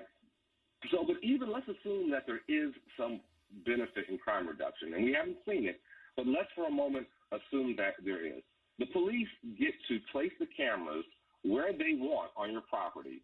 They are intended to catch the face of everybody entering into your property and everybody leaving your property, as well as a license plate of every vehicle on the property. And it's not, I suppose, accidentally, it also frequently captures people on private property that didn't agree to have green light cameras on them. Wait, let me finish this part just real quick. So the thing is, they are monitoring this 24/7 potentially in a way that they wouldn't be allowed to do under any other circumstance. Even if a business, let's say a restaurant, is open to the public for 12 hours a day, right? But in the evening, when they are not open to the public, they are hosting a meeting of, let's say, a Black Lives Matter group. Let's say they're hosting a meeting for a union group. Let's say they're hosting a meeting for, I don't know, a mosque. All of a sudden, the police are able to identify everybody who goes to those meetings, get their license plate numbers, and potentially follow them all around the city. I personally find it a little scary that the government has the ability to do that, and there are no protocols or policies in place governing when that happens or oversight. I just think that's a problem. Yeah, I do too. I think there is a distinction between seeing a green light in front of a place, knowing that when you go in there, you're under surveillance. I mean, that seems like part of, the name of the thing, green light. It's pretty clear to everybody that if you go to such a place that you are giving up your privacy in doing that. And I think a lot of people choose that because they feel safer when they're being watched. But then there's the other matter that Duggan brought up in his State of the City address about the expansion to the traffic cameras. And I think that's where you're bringing up the biggest problem, is that now you could be tracked all over the city, which is outside of the consensual idea of walking into a green zone. Well, the traffic lights, the cameras have been around forever as well, and people, I think it tracks you if you run a red light or whatever it's supposed to do, or they do it in theory, they're doing it to monitor traffic when there's congestion and things like that for the morning. A lot of communities use them to track them for, your license plate if you run a red light and things such as that. I'm not sure if our system does that. I don't believe it does. And so people are aware that, at least in the general public, that there's some type of monitoring that goes on at that point. Wouldn't you agree, Eric? Well, they agree that there's some monitoring going on. I think the problem is people have no idea the extent to which the monitoring is going on. And particularly when you add something like facial recognition technology, which has been shown to be much less effective dealing with people of color than with white people. And in fact, the error rate for black women is like 35% or something on the most popular kind of software out there. So, whereas it's 95% effective with white men. So when you talk about, I don't know, my new phone doesn't always recognize my face here, and the way that it works. I do know that problem. So this is an issue, a real issue when you're putting these things in schools, public transportation, and we're doing all this. And as I said, there's yet to be any evidence that the cameras in Project Greenlight reduce crime. There's none. I mean, they keep saying, there's been reductions in the city in crime. Well, crime has been falling at about the same rate as it's reduced in Detroit, as it's gone down in Detroit, across the country, and places that have done nothing like Project Greenlight. And as I said, cameras aren't the only component of Project Greenlight. So, and the city's not making any money off this. It's actually costing the city money. So we are spending money, infringing on civil liberties, giving the police tools that have no oversight, all for speculative gains in safety. And that's not the way it should be. You know the old saying, he who would sacrifice liberty for security deserves neither. And in this instance, I think we're getting neither. So Attorney Eric Williams, you raised some great points and things of that nature. I think, there should be some type of policy or something in place. But also, just to remind everyone, about 4 or 5 years ago, there was some very serious crimes that were taking place outside of these gas stations. And when the crime took place, the business owners didn't want to reveal the footage or things of that nature that could lead towards making an arrest. So when I guess they're afraid that there'd be retribution if they identify. So now you have Project Greenlight in place, and those businesses are going greenlight. Now it allows the police department to upload images that that can lead towards arrest. So I think Greenlight is going to be something that's going to be here to stay. Okay, Eric, can you hold on, please? We got a number of callers. We got to go to break. Pam, Jerry, James, hold on. We're going to put you on right after the break. We appreciate it. Thanks, Eric.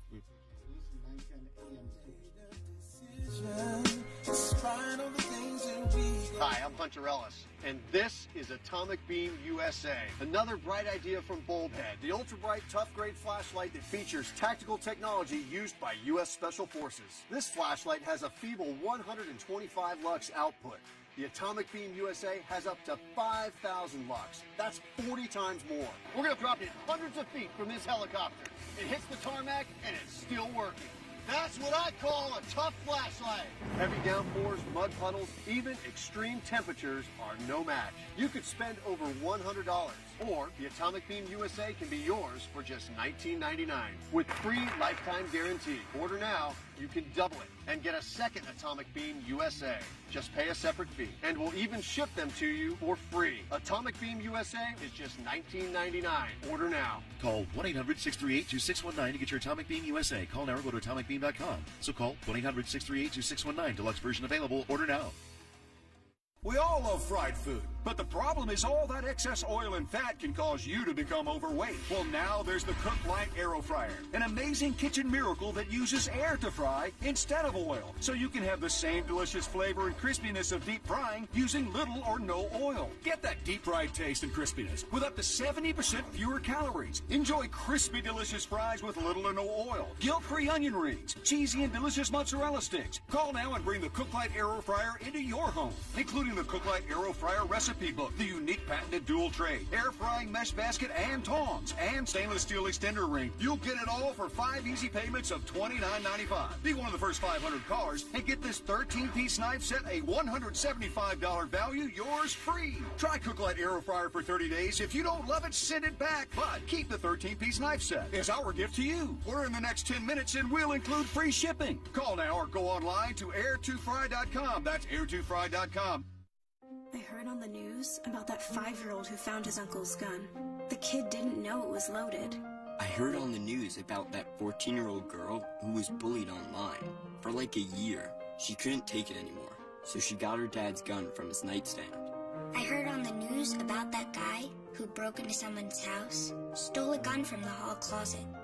He accidentally shot his cousin in the head. She killed herself.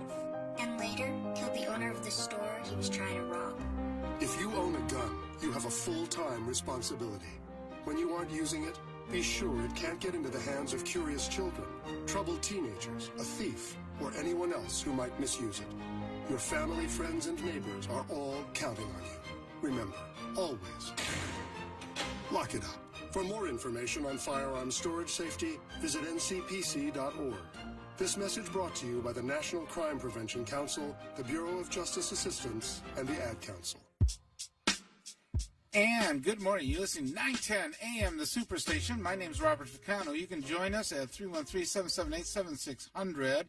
And we have a distinguished panel here today, and we're speaking with Eric Williams, an attorney, and he is on the board of American Civil Liberties Union that wrote an op-ed piece concerning the green light program and whether there's any protocols and what exactly is going on with the information that is gathered by the technology that are now at about 500 locations in the city of Detroit.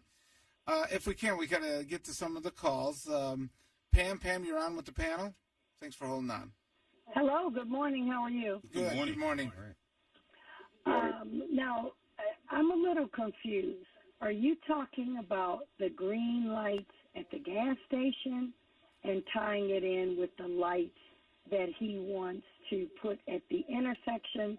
I'm a little confused because I'm hearing distortion and like 2 or 3 different conversations going on. Can you just clarify before I make my comment? Sure, go ahead, Eric. Yeah, so the plan is actually to tie the existing green light cameras in with the cameras that are located at intersections, which would allow the police to, in theory, track someone who committed a crime near a green light location and follow them through the city. Well, I would definitely be in favor of that. The last time that I was in Chicago, they had cameras that were up and down the street in the neighborhoods. And I'm also in favor of that. I'm in favor of that because police are not always able to get to a location as quick as some other communities, and Detroit is a much larger community than some of the surrounding areas. But I would like to just mention the accusations that may come up for having these cameras. You know, you've got some people that just go to these local city council meetings. They only speak when the meetings are televised, and they like to make accusations about police, like police officers breaking in their houses, turning off their water.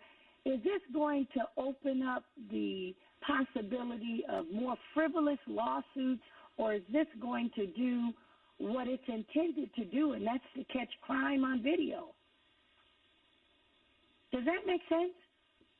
Well, I think the original intent was part of it being a deterrent. If you see the green light, it's at a gas station, you're pulling up, and you're supposed to feel more secure, because if somebody tries to assault you or do something, then it's going to be caught on camera. I believe, and I can't speak for Eric, but what Eric is saying, that it's so integrated now that you may be a completely innocent party, and it's tracking you regardless of, and tracking you from different locations or points within the city, and there's been no protocol set up. There's been no systems that have actually been set up to say, here's here's when you track and here's when you don't. So it's great that you brought that up, Bob, because there should be a policy or something in place, and that's something that I guess that we can probably raise at the commission table with the Board of Police Commissioners at one of our upcoming meetings. But also, I just want to say that, before Chief Craig arrived to Detroit, Detroiters was like, hey, crime is out of control. And, so I think Chief Craig for introducing Project Greenlight, because Greenlight is working, and, with a number of businesses in the city of Detroit. When crime was taking place at some of these gas stations, party stores, liquor stores in the city, and people coming out, making a purchase, people was getting stuck up at these gas stations at odd hours of the night, and sometimes it's bright early in the morning. So, and there was no. Hold on a second. Hold on 1 second, please. I'm still making my statement. Please do not interrupt, everybody. Go ahead. So, the thing about it is, those businesses, before we became Greenlight, those businesses was not revealing their footage. They was not sharing their footage, so it was hard to, it was hard for Detroit Police Department to make arrests or to even gather information. Now, with Greenlight, it allows Detroit Police Department to monitor in real time, but also to upload footage that could lead towards arrest. So, Project Greenlight is new technology here in the city of Detroit. It seems to be working. Many Detroiters support it. I was one of 11 commissioners that also supported it, and but I think we do need to have more conversation about what we going protocols. Eric, protocols. You were about to say something. I'm sorry. Go ahead. Okay, so the first thing I want to say is my apologies for interrupting. No, you fine, attorney. Everybody gets interrupted. Don't worry about it, Eric. Go ahead. Bob brought up my writing skills early, so I'm still trying to get into U of M. So my first point is... Wait, one at a time. Pam will let you in 1 second. Mr. Williams wanted to respond. Go ahead, Eric. Okay, so my first point is the police have and have always had the ability to force store owners to turn over video, period. I mean, if a crime was committed there, they have a right, and there's video, they have a right to make the store owner give it to them. I mean, they're not losing that. They've always had that. That's in place. Okay? The second thing is you keep saying Project Greenlight works, and the point is, and I don't know how much louder I can scream this, there is no evidence that Project Greenlight cameras reduce crime. Period. End of story. No discussion. Nothing. There is none. Chief Craig has been asked repeatedly to show it, and he has not. The mayor has been asked to show it. They have not. They have shown statistics that show crime is going down across the city. They have not shown that places that have Project Greenlight have lower crime rates than places that do not have Project Greenlight. And even if they were able to show that, unless you can show it is a result of the cameras and not of increased police presence, which is also part of Project Greenlight, then you have not shown that we are getting anything for sacrificing our privacy. Eric, but one of the problems you have is that you're asking them to prove a negative, which is hard. If I was going to go I'm asking them to prove a positive, prove it works. No, but if I'm going, but if I'm looking at a gas station and I'm waiting for somebody to pull up, and normally I might have assaulted them or tried to rob them, whatever it is. If I see the green light, I say, I'm not going to try that one. I'm going to go to a different location. Why you compare it to one that doesn't have a green light. In fact, at the ACLU, we actually did a similar kind of study, right? And we didn't have as large a sample size as we have now. And we found, and we compared Project Greenlight sites to non-Project Greenlight sites. And over the course of a year, there was no statistical difference. Okay. Here we got a number of callers. Pam, we appreciate you calling in today. And one last question or anything, Pam? Yeah, I wanted to just make a thought. He said that Greenlight is not working, but can you show the proof that it's not making a difference? Yes. And the other thing is maybe we should get some green light in the neighborhood around people's houses. I'm getting sick and tired of people using the criminal justice system and using cops to make their frivolous lawsuits. We've got a situation in Southfield, and I know you guys like to talk about Detroit a lot, but I'm passionate about Southfield. And we've got a situation in Southfield where we've got one person coming up there before city council talking about the police breaking in their house, the police turning off their water, the police stopping them from getting a job, tapping their phones and all of this. Yeah. Well, if someone sets up a camera watching my house, I'm taking it down. That is accusing the police have an obligation to the community to give us some proof. Pam, I agree. Appreciate you calling in today. You have a great Sunday. And unfortunately, many times with city councils and stuff during the public comment, people can say something unless it is technically defamatory in one way or another. And it's First Amendment kicks in with that. That's part of it. James, you're on with the panel here.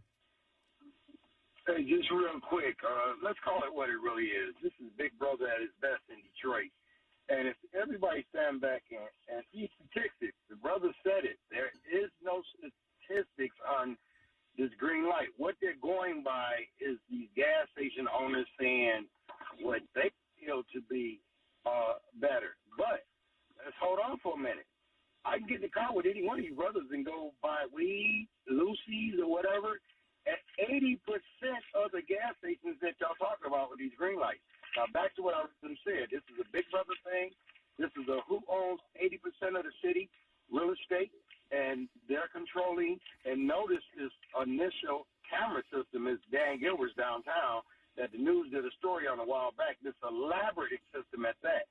Now, coupled with this face initiation or whatever recognition, that's going to be worse. So that means it ain't got nothing to do with crime. To me, it's part of gentrification coupled in. And y'all, and Willie, please, man, because you guys are selling this as if this is the greatest cheese. When that brother told you to give statistics, you keep saying it works, but you cannot say numbers.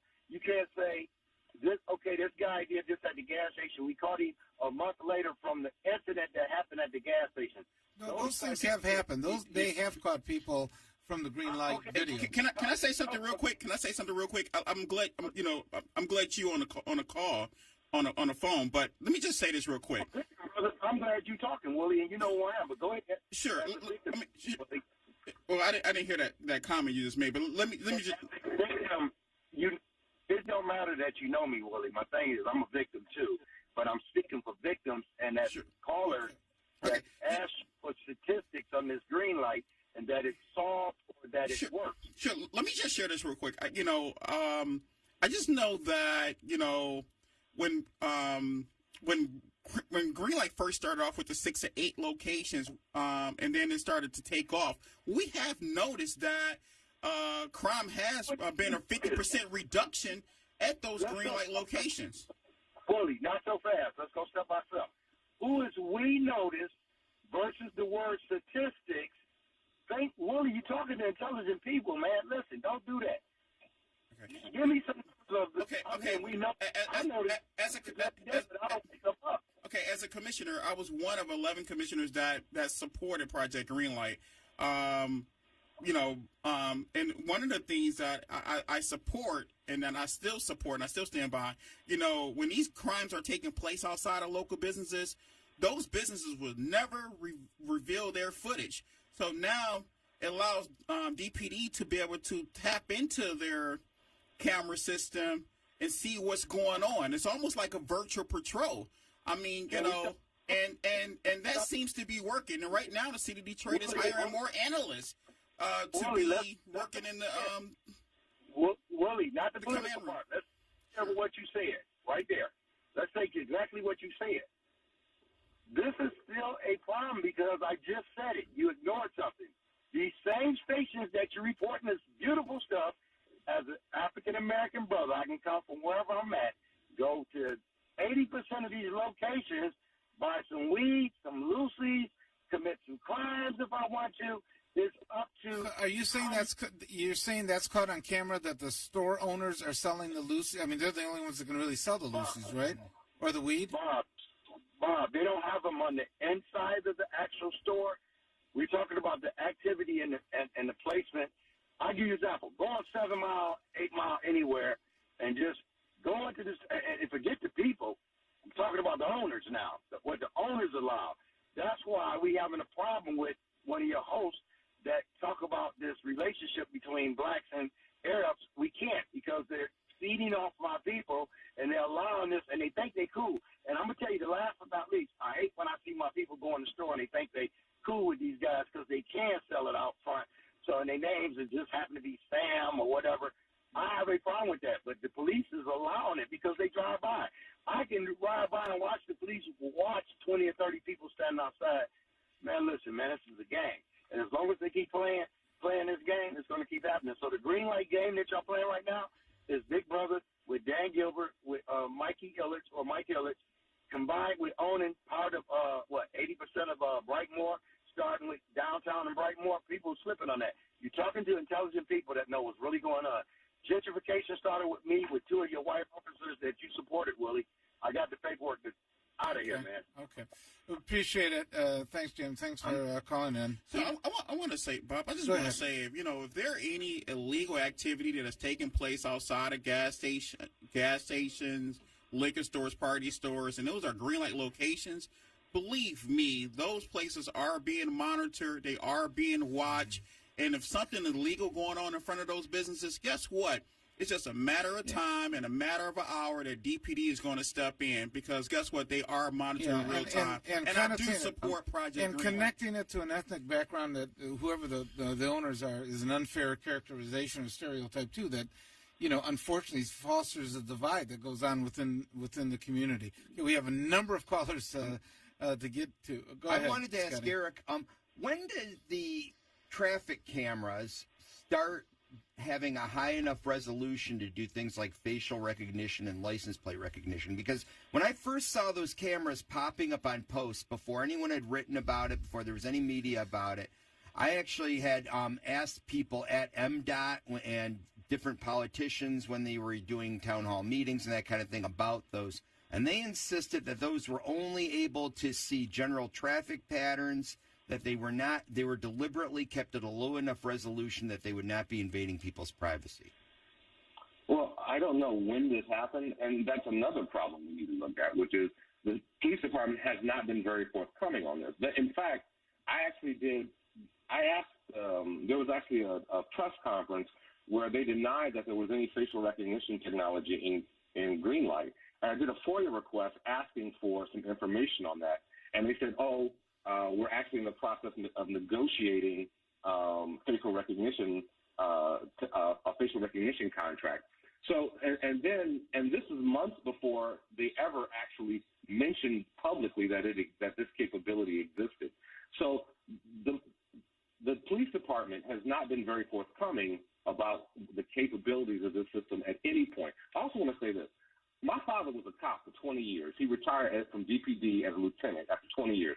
My stepmother was a judge in Wayne County for 20 years. And my mother was a state trooper. So I don't have an inherent bias against law enforcement. But but it is lazy to say that just because something makes it easier for law enforcement that we ought to permit it, right? And the police have always had, and this keeps coming up, the police have always had the ability to go and get video, right, from store owners. They have always had that ability. They still Eric, have that but ability. on If that they don't note, do that, if they wanted to, if the store owners are concerned about it, don't they just simply erase it before the police get there?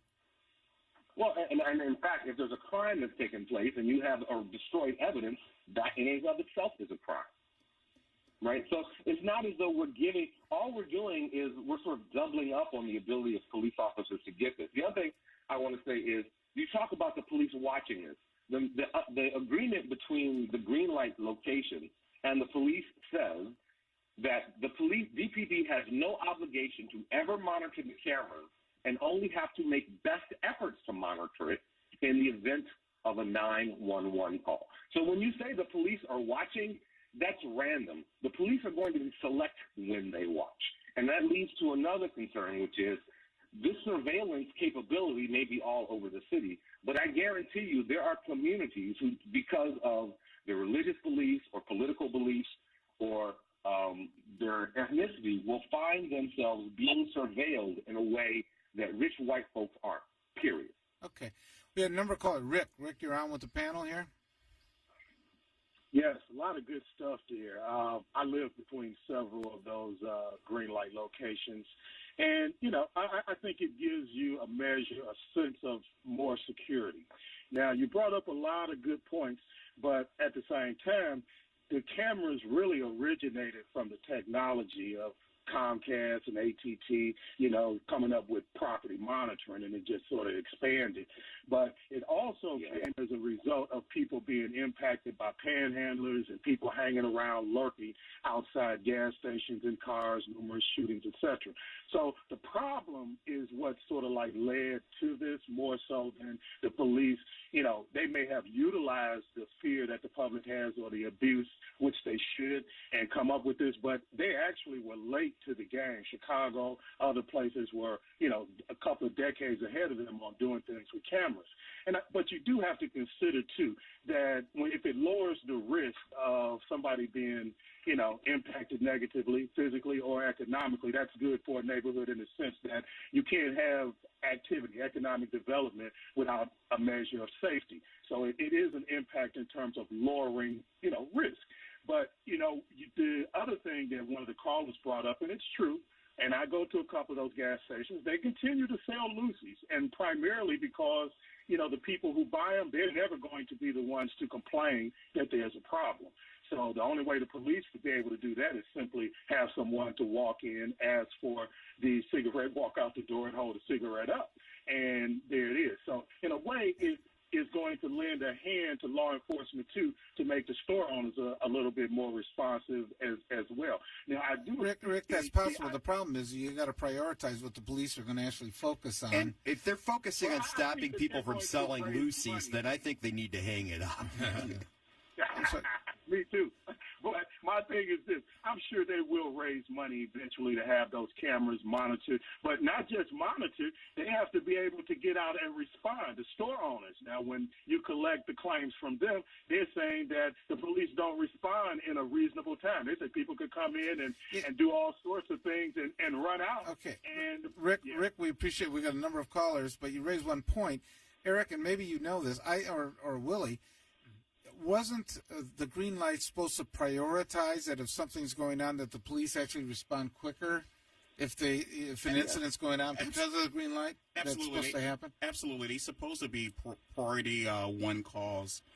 So therefore, the police department will be responding much faster to those So in locations. theory, the green light's supposed to trigger a quicker response. Yep. And, you know, and I just that's want... a problem, though. Why should somebody who's paying extra money get faster service than somebody who's not participating in green light? That's been one of the issues raised. Exactly. One of the issues that are raised. But you know, Attorney Eric Williams, I agree with you on that, and I agree with you on some other things as well.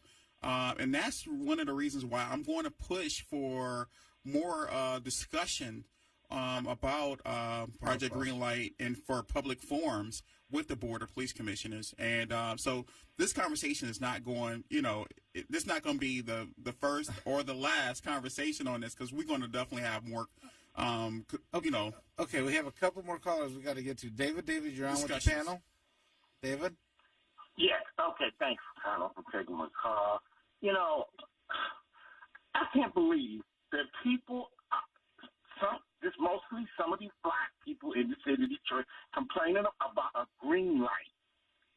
I don't know if some of you folks have seen the show, The First 48 Hours. Majority of the murders that happen at gas stations on this show are solved because of cameras. And I hear these folks talking about, invasion of privacy, Big Brother is watching. Well, folks, do you know that they got cameras on freeways, downtown districts? I don't see none of them complaining about that. And then this prejudice by some black folks against Arabs is ridiculous and needs to end. Yeah. Talking about some black folks got a deep hatred of Arabs, and it's totally wrong, and it needs to end. I hear people on a moral show that comes on at 9 o'clock on the weekdays. It's some black talking about the Arabs should give all their product to black folks to repay for reparations at their stores. Black Arabs should leave the city. In particular, there's one woman, her name is Nicole. Okay. She hates Arabs. Okay.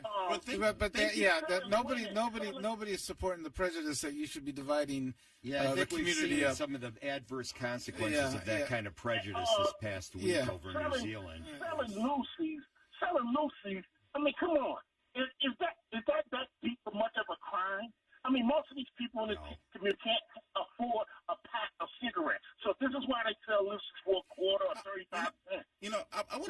I don't think the police are going after that. I want to just throw something up. You want to waste my taxpayer dollars? Sir, you think a prosecutor wants to prosecute? Yeah, I don't think there has been any warrants issued for actually selling Lucy's. I've not have heard of any. I just want to throw this out there. I don't know if anybody remember. There was it was approximately maybe about 5-6 years ago. Within the past 7 years, I just throw that out there. There was an incident. I think it was at Wayne County Jail, where a guy actually put on I guess he posed stabbed a deputy or something of that nature, and it was a 13-hour manhunt. Anybody remember that? I don't recall that. It very well could have happened. Yeah. I don't remember. Possibly. It was a 13-hour manhunt. I think let me give it the Okay, why don't you think about it? We're going to get to our caller here. Jerry, you're on with the panel. Mr. Robert Ficano, thank you for taking my call. Good morning to you and to your distinguished guests. We are missing a good point over here, and I could say that my conclusion is a privacy versus safety.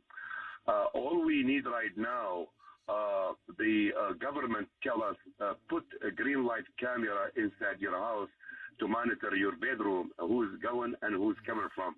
I mean, give me a break. The privacy very soon will get to our bedroom, and thank you very much, and I would love to hear your comments. Okay, thanks, Jerry. Eric, any comments on that? Well, he's actually got, what he says is actually a valid point. It's always a balancing act between privacy and maintaining order. And the question is, where do you draw the line? That's what this discussion basically boils down to. And it's not just the police recording it, right? And people keep acting as though having cameras is what I'm basically against. I am against the police owning the video and it's streaming directly to the police as opposed to in stores where the store owner actually has it. And he's right. If you wanted to make sure there were no crimes, you could have cameras inside everyone's house to prevent domestic violence, right? I don't think anybody would advocate for that, right? There's a certain point at which the government is being so intrusive that it undermines the country that we say we want to have. We want to be able to disagree with the government. And I don't think anybody in the current political climate we live in, can honestly say that they don't think political opponents, whether we're talking about at the state, local, or federal level, aren't going to be monitored more than those who are saying things or acting in ways that the government supports. And when you give the government the ability to track people all over the place like this, what you are doing is basically giving away not only your civil liberties, your freedoms, but those of your neighbors and everyone else in your community. The interesting dilemma that we're facing now, Eric, is that it seems like the private entities are just as powerful, especially the tech companies, in actually monitoring what people do. And does it not create? And I know there's a distinction between the government doing it. I know there's a big distinction, but it seems like the tech companies and the rest have stepped in and monitor so much of what people do that especially young people become numb to any type of invasion of privacy. Oftentimes, these tech providers are the ones that are contracted by DPD and the government to implement these programs. And you know, one thing I think people forget didn't even originate with DPD. What I think people forget is all because even if you happen to trust the politicians in charge now and the law enforcement in charge now, once you got that in place, then who's to tell what's happening next? And the thing that, you know, as far as if everything was being watched, that we could somehow prevent all crime, well, what about the watchers themselves? Now you're empowering the criminals if the criminals become the watchers. Yep, that's always a big problem that we see. You know, we've seen it in these countries, these totalitarian countries, where they do that. They have this constant surveillance and everything. Who watches the watchers?